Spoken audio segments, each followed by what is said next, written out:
Welcome, everyone, to the All About Nothing podcast kind of daily show. I am Barrett Gruber, host of the All About Nothing podcast with Zach King. You can find me across all social media at Barrett Gruber. With me is the host of the podcast, Black, White, and Blue in the South, with Dr. Jamil Brooks, Mr. Bill Kimler. You can follow him across all social media at Political Bill SC. If you want to participate in the show, you can chat with us on YouTube, Twitch, or Facebook. You can find links at the top of our webpage, theallaboutnothing.com. Please follow and subscribe wherever you are hearing us. Hey, Bill, how was your weekend? You can't see Bill's expression if you're just listening, but it was a great weekend, Barrett. I couldn't be happier to be here. What made it such a great weekend, Bill? This was the worst fucking Super Bowl I've ever watched. Was it really poor Super Bowl? Yes, it was. I didn't think it was terrible. It was terrible. It was among the bottom five. Yeah, I didn't think it was extremely entertaining. It was, the defensive Super Bowls wind up for me being, they put me to sleep.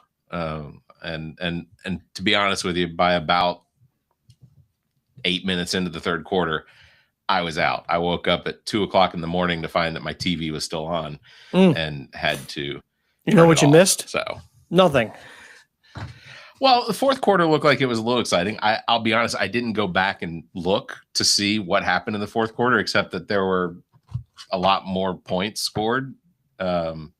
But in the episode that I recorded with Zach yesterday that we released today, we did a little prediction of what we thought the score would be. And I think I said that I thought it was going to be 27-18. 29-13 is pretty close. His number was way off. I think he gave Seahawks. Now, don't you play the game in Madden to do a prediction? Isn't that your tradition? I have before. Yeah. I have because I had a Facebook memory pop up today of a screenshot you gave me last year around this time when you played Eagles versus Chiefs, and in your score you had the Eagles winning 63-12, and it was such a ridiculous score. And then wouldn't you know, the next night it was practically that score. The Eagles just completely ramshot over the Chiefs, and it was the best game ever. Yeah, normally when I predict scores, it's purely based on the math and statistics, and I try to give it my best wherewithal to come up with a score that makes sense based on how the season went. But I didn't pay any attention to the Seahawks or the Patriots, and frankly, I didn't really care who won. I pulled the Seahawks because they're a bird, and the Falcons are a bird, so I just kind of decided that was how, and it was the NFC team. So well, I think the Seahawks deserve to be there. The Patriots look like they forgot it was the Super Bowl. It just was not entertaining effort on their part. It was pretty bad. Yeah. I'm kind of bothered. What is this new minimalist room you're broadcasting from? This is actually my downstairs office. So when I have the girls during the week, then I set up downstairs with just my laptop from work and a little monitor that I work from. But I don't know. We're trying it out a little. Why are you moving? I guess I'm not getting it. Why do you have to move? You are the king of the castle. And even when they were there full time, I never saw you move. So what's the deal here? It's nice to be close to the refrigerator, and because I can get me a Guinness or I can get me some water, and it's okay. I was downstairs, but this is probably a room that Zach and I'll potentially, when we record together, we'll record from this room. All right. Just because Zach has a difficult time going upstairs too. So he's getting up there into his 30s, and speaking of his legs girls, start to give out. The Super Bowl commercials. Did you pay any attention to them? Yeah, because there was one commercial that actually had me tear up. And it was, which one was that? Gosh, I think it was like Lay's chips, and I may have gotten the brand wrong. It was some sort of chips, and it was the elderly farmer and his daughter who was taking over the farm, and she was flashbacking to all the things he did with her when she was a girl and growing up, teaching her about potatoes, and then at the end, he hands the farm over to her and says, "You've earned it. It's yours now." And I'm just bawling. I thought that was just beautiful, but you have to be a dad of a girl to really have that hit you. Yeah, I actually want to give everyone sort of a hint of that one, because that one was a really good one. So let me pull that up real quick, and if it works, What, are you saying my description wasn't enough to move everybody emotionally? You know what? It was plenty. Lay's potato chips can also go fuck themselves. Not a sponsor. They could have saved $1 billion and just had me describe what they wanted to do, and that could have been a much more economical commercial. Yeah, I was disappointed in a lot of the commercials this year. There wasn't a whole lot entertaining about them as far as I was concerned. But I did have one that I enjoyed probably the most. And the reason I think that I enjoyed it was because I'm really a big fan of Andy Samberg. So it was enjoyable from the standpoint that Andy Samberg does so many imitations of people, but they're not ever very good. But this one was kind of close. So I want to play this. Nobody in the meeting stood up for me, and I was like, okay, guys, like, I led this project. I was born in this deli. What? I didn't say anything. I was born in this deli. My best friend was that baloney.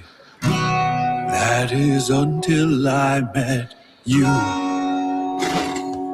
Ham, touching ham, touching cheese, touching you. Sweet sandwich time.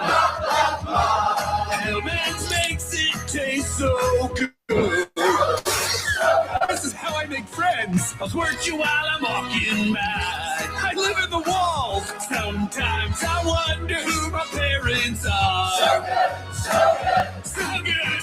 I've never been outside. These are my only clothes. It makes your sandwich taste so good. If you marry me, the curse is broken.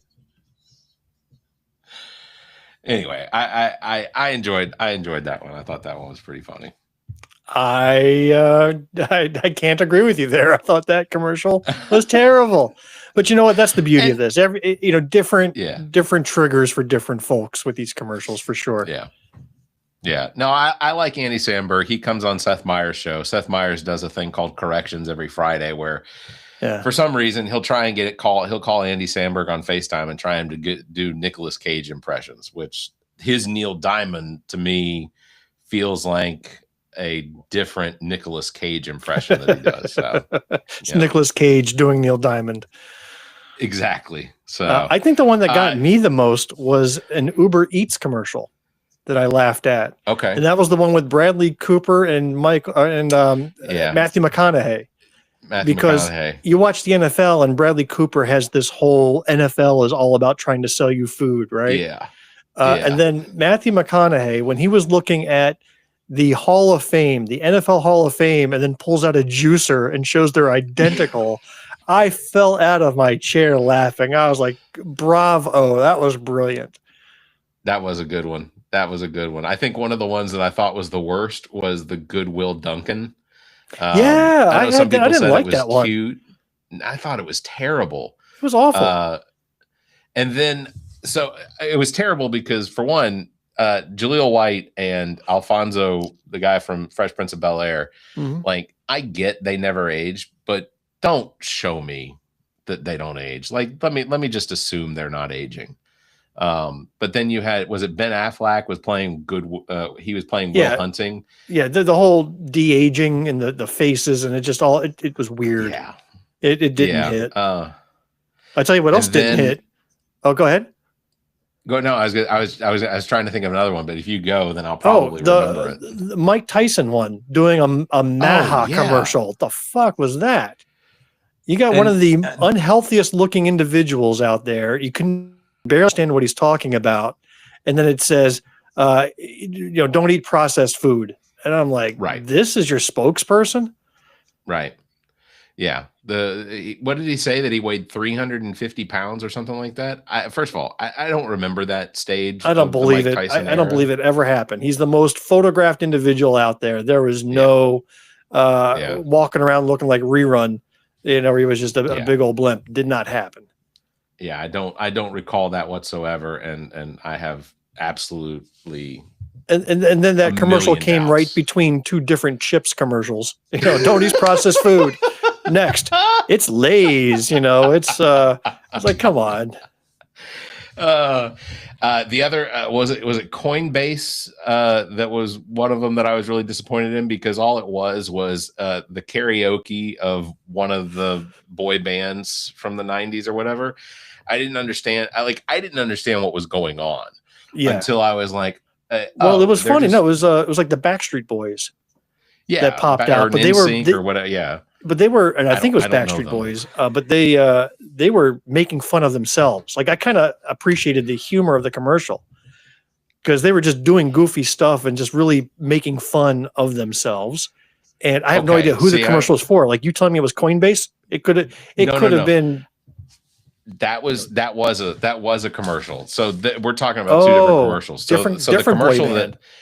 Yeah, it wasn't a band at all. It was just the words from a karaoke machine to whatever NSYNC or Backstreet Boy. I know I'm going to catch flack for this, but I don't know who sings the song that was in it. But it was as though you were at a karaoke bar and you were singing off of the word prompter. Okay. And that's all it was. I don't want to sing it because they sang it better. But it was just a cheesy 1990s karaoke version of that song. And then when they got into the song, or when they got towards the chorus or into the chorus or whatever, it popped up with whatever the commercial was for. And like I said, I think it was Coinbase, but I can't remember exactly. I should have done what you said, and that was take notes, and I didn't. I fell asleep with my pencil impaled in my arm. I tell you what commercial I didn't need to see was the one that preceded all of the festivities that showed men's pubic hair singing on the bathroom floor. Oh my God. Did you see that commercial? Why? Like, who thinks of that? That inspired me to do nothing for that product. I have no desire to go through that and see my hair singing. No, thank you. Nope. Not happening. I don't know whose idea it was. And then it was probably the same advertising firm who came up with the singing toilets. Yes. Yeah, probably. Yeah. They were singing, "Take a look at me now." And then take a look at your pee. Take a look at your pee, right? Look at you pee. And it's like, what? Make sure you're hydrated, I think was the theme of that commercial.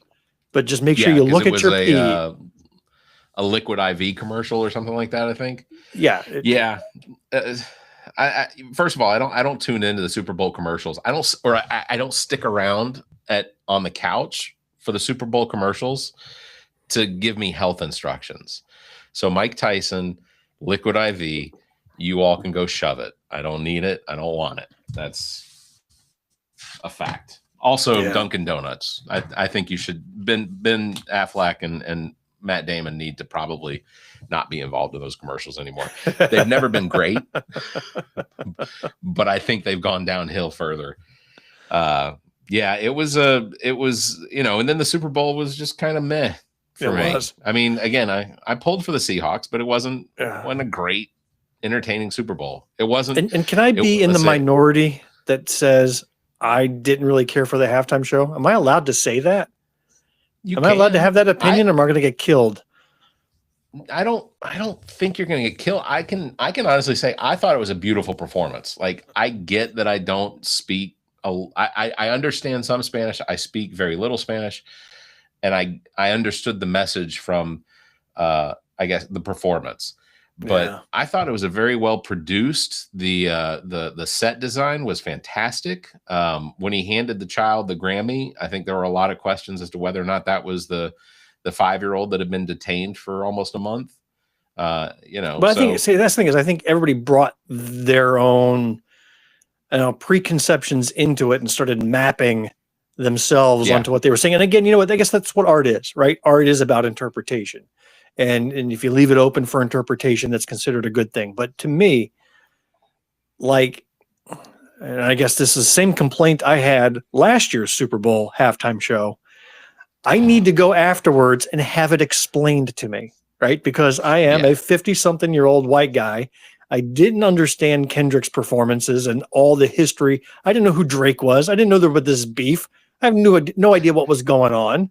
So I had to have it explained to me. And then I gained a lot of appreciation for it weeks later, right? So I get it. Same thing here with this Bad Bunny thing. It's like I watched it, and if I didn't know anything about anything, what I saw was a young, attractive Puerto Rican guy mumbling his way through Spanish words. I mean, I'm going to tell you right now, I don't think he can sing.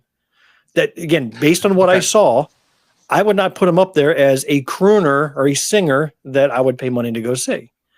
Now, you can tell me he was telling the most beautiful story in the world and that there was a theme to it and all the symbolism. Yes, now I have to go get my Cliff Notes out and go research what I saw in a halftime show. And my daughter and I, she was texting me throughout the whole thing, and she was like, that was brilliant. And oh my gosh, did you see this? And no, that means this. And I was like, I'm glad you get it. I didn't get it. Now, don't get me wrong. I'm not watching the Kid Rock show either. I mean, that's bullshit. Right. And I'm not criticizing it, so saying the Bad Bunny performance wasn't good. It may have been the best show ever, but maybe I just didn't get it. And I need to now go read 100 articles to understand what I watched and didn't get. Yeah. There were parts of it that I recognized just based on the fact that my father spent time in Puerto Rico after hurricanes, that so he understood, like I understood some of it, like with the people on the power lines. Like legitimately, there will be children that will climb the power lines because the power line infrastructure is so awful in Puerto Rico, in the rural areas, that even the children know how to go up and reattach a line to a house or something like that. Like, look, if they did a Super Bowl halftime show that was completely Lord of the Rings themed, I'm going to get every reference. I want to be creaming my pants. I want to be like, this is the best thing ever. Meanwhile, 99% of the nation's going to be scratching their head going, what is this dumb shit? Right? Like, so I get that if you have that experience, like the telephone poles, I never even knew that. Yeah. Like, that's new information to me. And in the moment when I was watching it, there was a big question mark over my head. I'm like, this is what all the excitement was about? Well, I think I also want to acknowledge that the excitement wasn't necessarily from the people that were super excited to see Bad Bunny doing it. It was the Bad Bunny pickup for the Super Bowl show, the same as Green Day at the beginning. Those were kind of NFL's way, I think, of telling Donald Trump, "Hey, fuck you." Yeah, like NFL is the richest.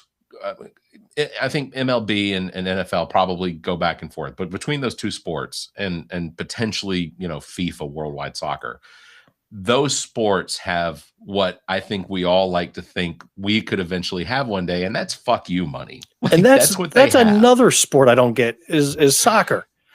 Like, how is that the most popular sport in the world? That is by far the single dullest sport that's ever existed outside of curling and golf. I mean, so all of our European listeners, Bill is calling you all out. That's I don't disagree. I find I'm entertained by soccer sometimes, but I'm in more my entertained. Old man yelling at the clouds mood tonight. I am more entertained by like rugby when it comes to like international sports that we don't see. Oh, you know what I love here in the States? What's that? Women's rugby. I love watching women's rugby. Oh yeah. Oh my gosh, there's nothing that makes a smile appear on my face. They go at it, and it's now in my TikTok algorithm. But just the ferocity and the athleticism, and I saw this one clip where like there's like a tiny rugby player who was picked up by one arm by this other player and thrown off to the side. I was like, this is brilliant. I love it. This is the greatest. I have enjoyed rugby on my YouTube channel. I'm subscribed to multiple European rugby teams, like the Scottish U20 or U18. And several other ones. So whenever they play and those pop up, like those are the first things. And I'll sit there on a Saturday morning sometimes, nobody's up in the house, or if the house is empty, and I'll sit there from like 6 o'clock in the morning until 10 o'clock, just sitting there watching rugby games, and they're entertaining. I don't know a whole lot about what's going on, but here's another one. And well, there's nothing to know about because there's no rules in rugby. That's the best part. It's like you just throw the ball in the middle of the field, and similar colored, uniform teams just tackle each other nonstop, and it's a lot of fun. Yeah, there's a lot of lateral backward passes. I think the further back you go, the bigger the goal you get. Like I think there's all these terms. There's a scrum. I think you capture the scrum. Yeah, the scrum is when everybody's. No, the scrum. Yeah, the scrum is when they're all together and they throw they roll the ball underneath, and the team to come away with it's the team that gets to advance towards the end zone or whatever. I don't know. I don't know what it's called at the end. Again, everyone's offended by this conversation. But I was going to say, one of the ones working with a number of coworkers that are in India, I've become a fan of cricket. Like I still don't understand exactly what's going on, but there's no rules because all you do is you grab a plank off of a wooden fence nearby, you bounce balls at people, you whack them, then you hit each other with the wicket, and then you get a crickety. I've watched plenty of it myself, and when the World Series of cricket is always India versus Pakistan, you're dealing with the world's greatest sport. Is a billion fans, I think I heard. A billion. Didn't even get all of India, just a billion, but there's a billion. It's kind of like the Catholics. It was an interesting weekend. Can I pivot to a brand new topic? Please. I want to tell you about the podcast I recorded Saturday. I wanted you to. So there was an anti-ICE protest. And by the way, when we say anti-ICE, we just need to be clear to the conservatives who are going to get it wrong intentionally. Do we want immigration enforcement? Yes. Do we want ICE doing what they're doing, breaking every constitutional law we have and being a law unto themselves and going without any consequences for their illegal actions? No. Do it the right way, right? That's all. It's simple as that. Yep. Don't murder U.S. citizens. Don't deport people just because of their color and get it wrong. I mean, how many U.S. citizens have been detained for days, locked up in a black box that they can't access the outside world? Anyhow, there was an anti-ICE abuse protest in Uptown Greenwood. Had between 60, 65 people turn out. So it was a good turnout. We recorded a podcast episode live from that event. So an hour and a half. We recorded outdoors in the middle of everything. It was a big experiment, and it went really well. I'm in the middle of editing it now. I had like 6 different guests pop in, and a couple of them were celebrities. So got to interview a candidate for U.S. Senate, candidate for U.S. Congress, and candidate for governor, all in the same episode. Cool. They all stopped by the table to pay their respects to the -- political podcast in South Carolina. Hey, that's right. We're starting to get recognized. We are starting to get recognized. No, I saw the pictures, and when I came to the picture of Dr. Jermaine Johnson, I was like, dang, he showed up out there. But that's not to say he doesn't show up places. He absolutely does. I am surprised at the places that he shows up. He did not announce it. He just came out, said he wanted to encourage the protest. He loved the fact that there was over 60 people there in Greenwood. He was really amazed because out in Columbia, you guys could snap your fingers and find 1,000 people to go march. Greenwood's a little more difficult. So heck, he says he would have been impressed if there was 5. And it was a very good point. Yeah, the pictures showed what looked like a good time. Were there any naysayers that showed up? Were there any I saw in a gossip group. Yeah, there was a couple of guys, ran through with their muffler, thought they were a big deal, but no biggie. It was mostly positive, and you'll hear it. You'll hear cars honking all throughout the episode. I mean, it was nonstop. Cool.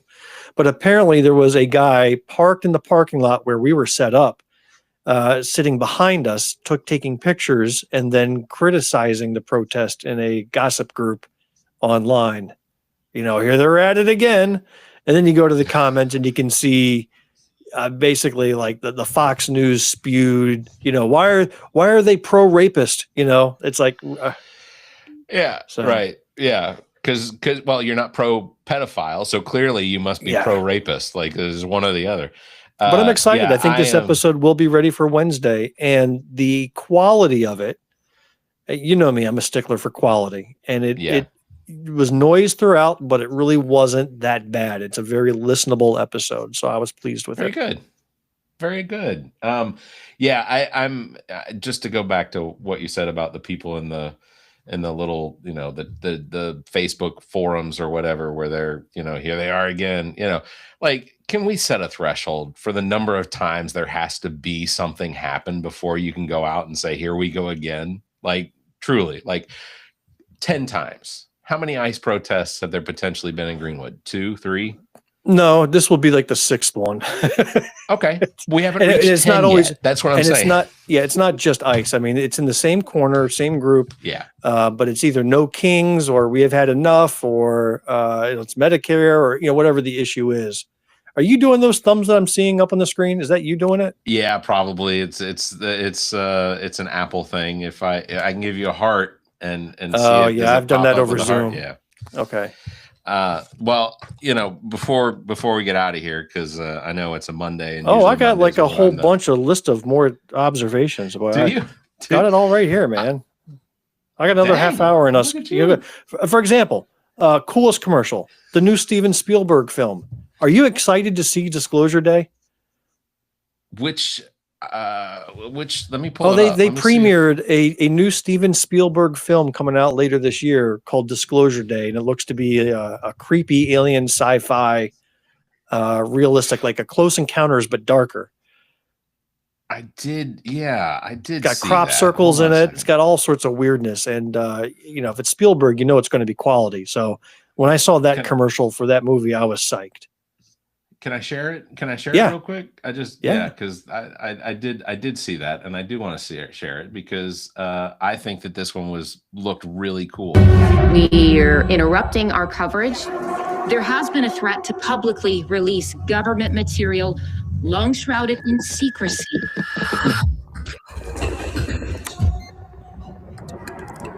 Are they people? No. Do you think there could be others? People have a right to know the truth. What are you gonna do? Full disclosure to the whole world, all at once.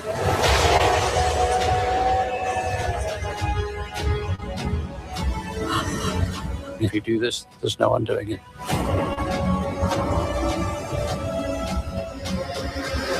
There will be no other day like tomorrow.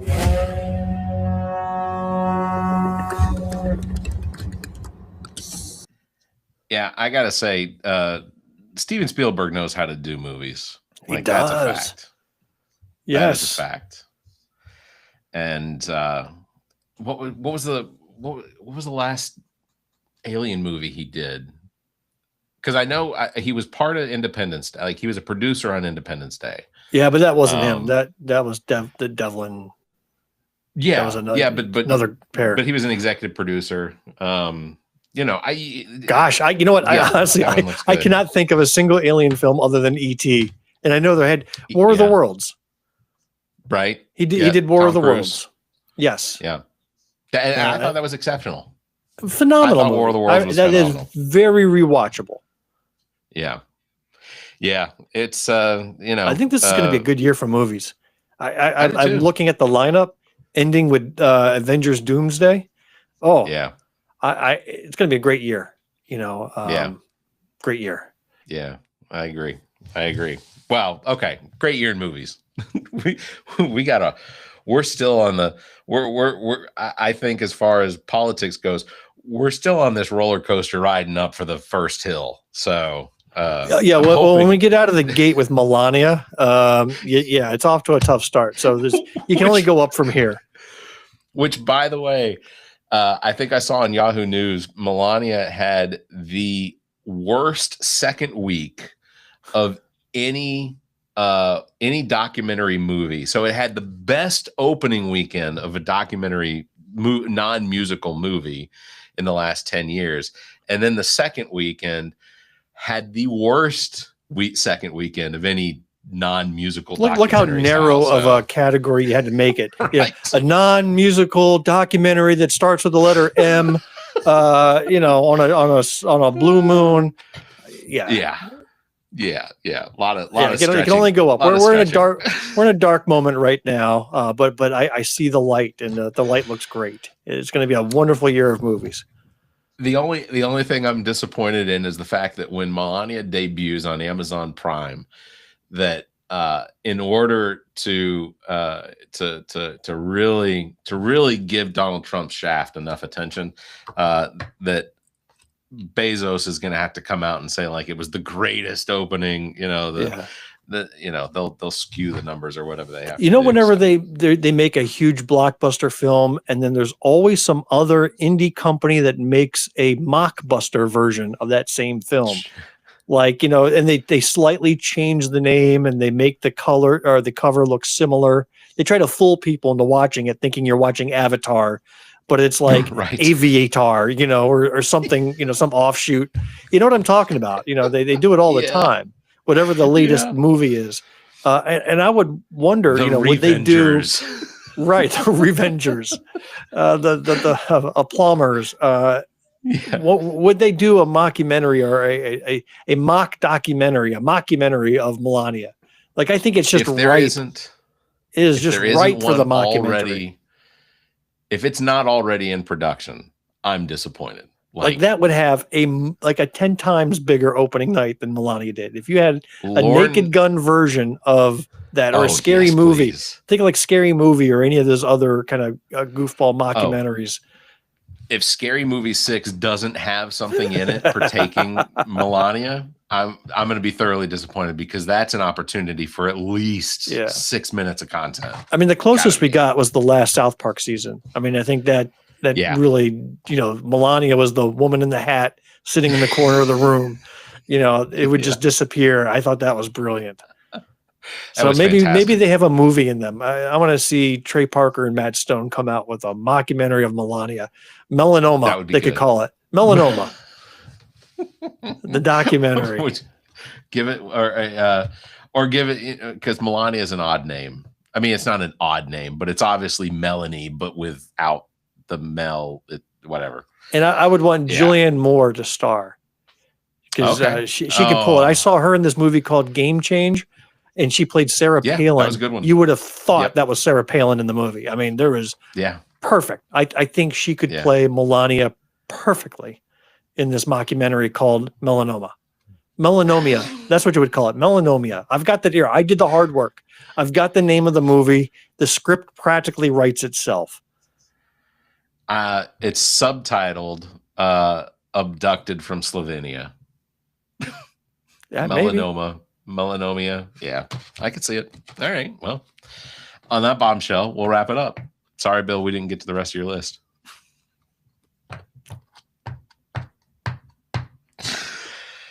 Oh, I'm just entertaining myself. Just going to wrap it up. Thanks to everybody for watching. Thanks for listening. I can't see you on the monitor because you're over here, so I have to look over here in order to see you.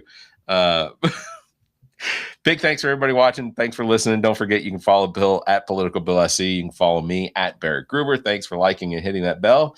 And if you can, give us a 5-star review, a like, and comment. Leave a comment. Until next time, you all stay safe, be kind, and keep your hands to yourself.